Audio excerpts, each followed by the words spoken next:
Good morning, students. Welcome to Pole Science class. Today we are going to start our next chapter, chapter number 5th, Contemporary South Asia, means Samkalin Dakshin Asia. When you listen this word South Asia, then several names will come in your mind like Bangladesh, Bhutan, India, Maldives, Nepal, Pakistan, and Sri Lanka. So, dear students, in this chapter, we shall discuss some important topics. First one is democratisation in Pakistan and Nepal, Nepal और पाकिस्तान में लोकतांत्रिकरण.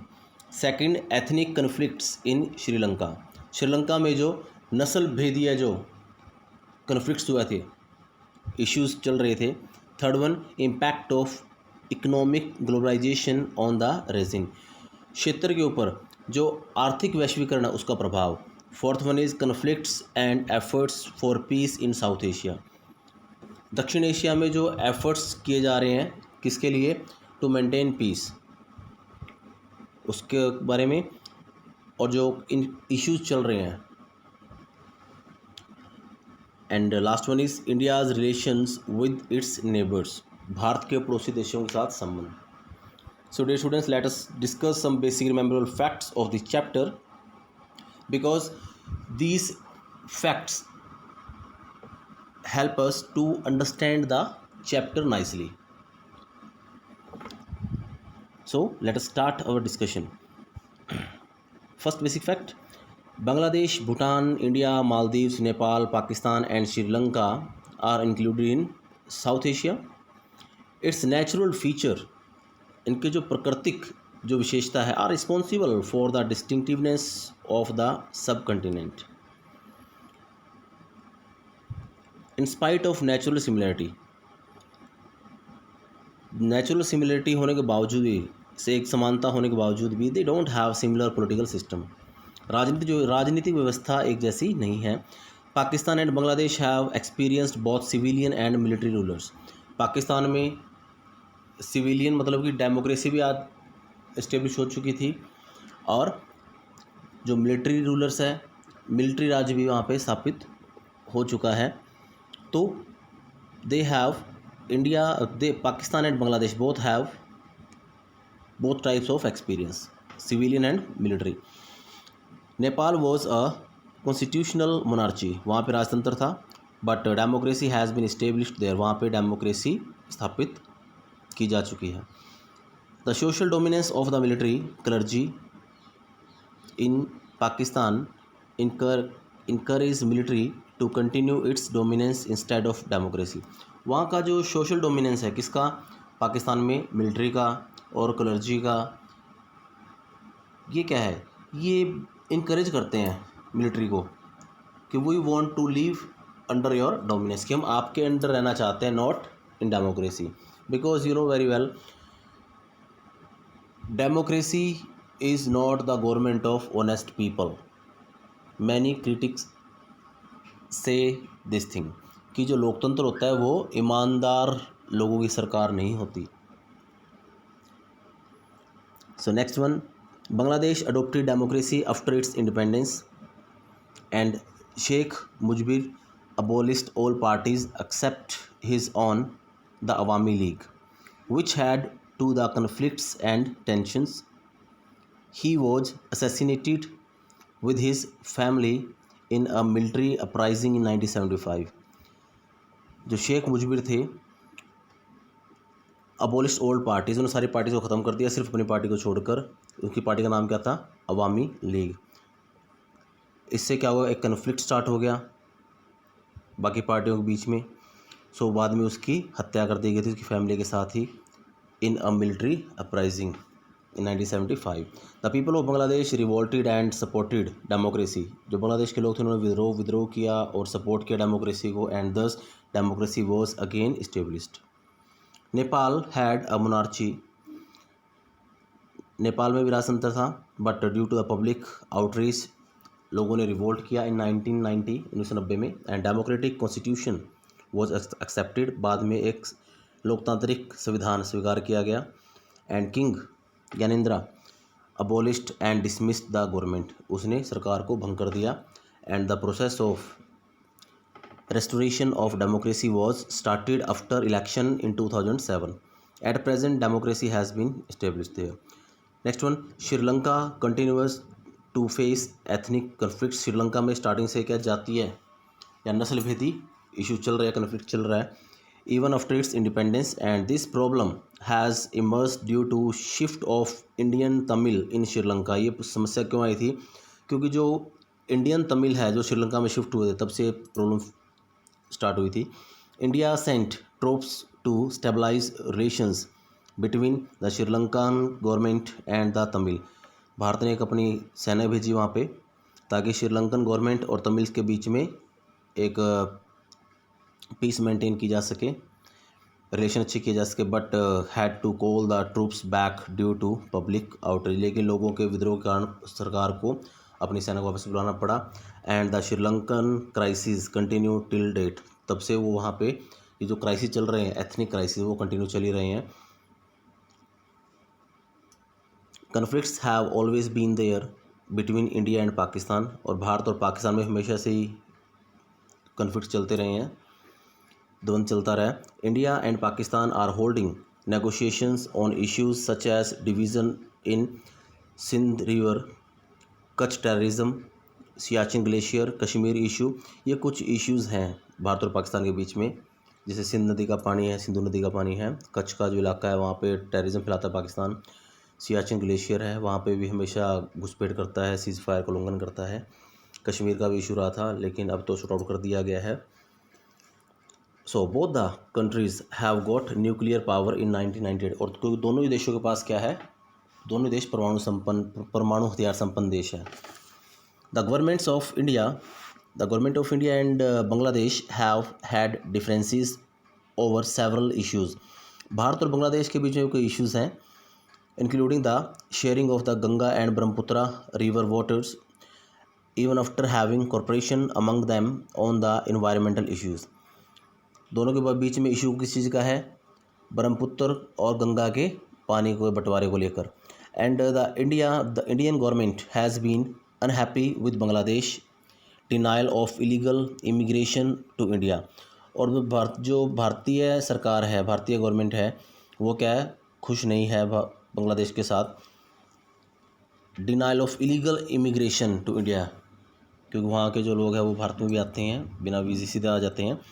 सो its support for anti Indian Islamic fundamentalist groups and Bangladesh refusal to allow Indian troops to move through its territory of north eastern India and its decision not to export natural gas to India. और इन्होंने decision भी लिया था कि भारत को natural gas export नहीं करेगा। So Nepal and India enjoy a very special relationship. Bharat और पाकिस्तान में अच्छे रिलेशन रहे हैं, लेकिन at present time relations are not so good because Nepal is under the influence of China. A treaty between the two countries allows that citizens of the two countries to travel to and work in other countries without visa and passport। और दोनों में इतनी अच्छी bonding है कि दोनों देशों के जो लोग हैं वो बिना किसी वीज़े के एक दूसरे देश में आ जा सकते हैं, वर्क कर सकते हैं।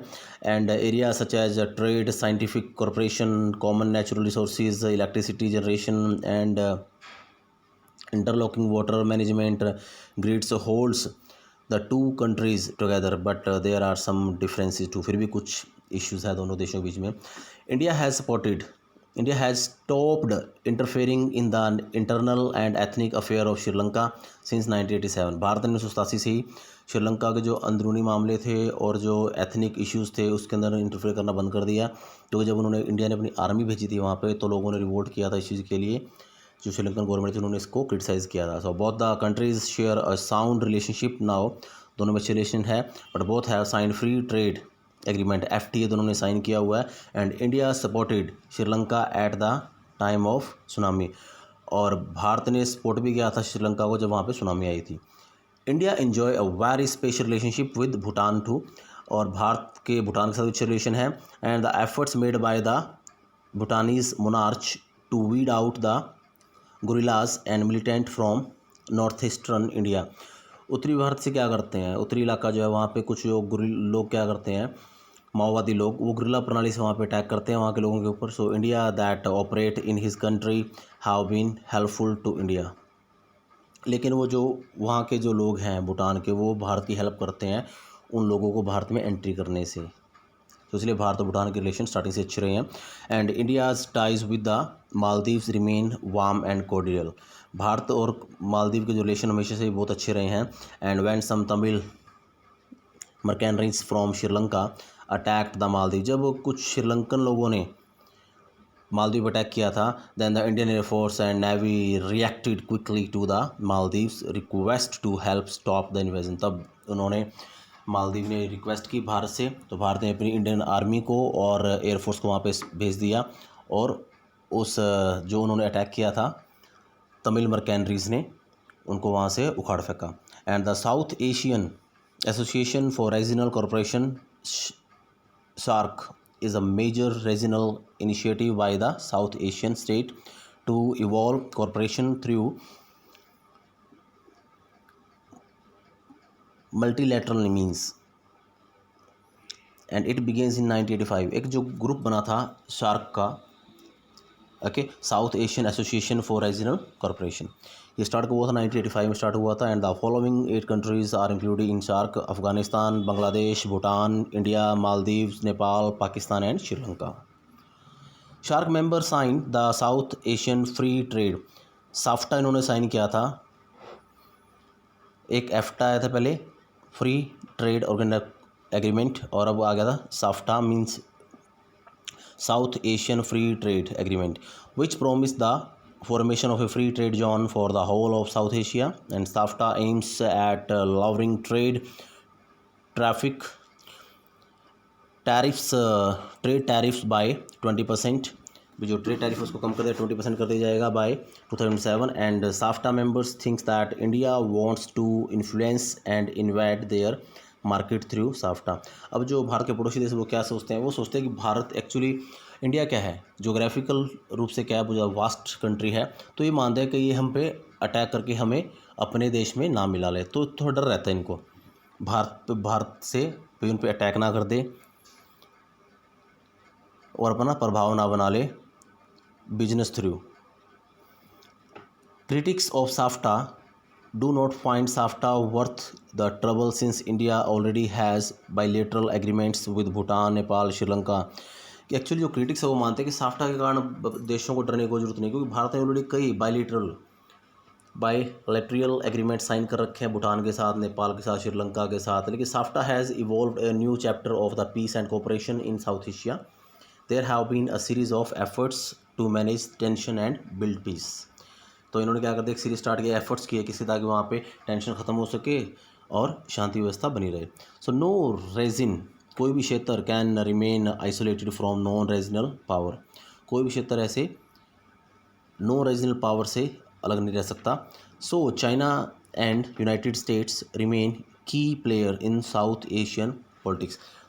जब भी साउथ एशियन पॉलिटिक्स की बात करते हैं तो उसमें हमेशा से यूनाइटेड स्टेट्स और चाइना का हमेशा मेन रोल रहा है। सो आल्दो, हालांकि India's relationship with Pakistan seems irritating, Bharat और पाकिस्तान रिलेशन अच्छे नहीं लगते हमें, स्टार्टिंग से बहुत हार्ड रिलेशन रहे दोनों के, but it has developed sound relation with China in the last 2 decades. पिछले 2 दशकों में अच्छे रिलेशन हो गए थे भारत और चाइना के, लेकिन अब at present relation are not so good, इतने अच्छे रिलेशन नहीं हैं।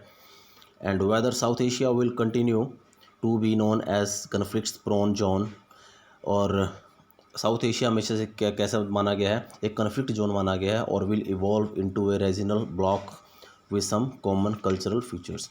And trade interests will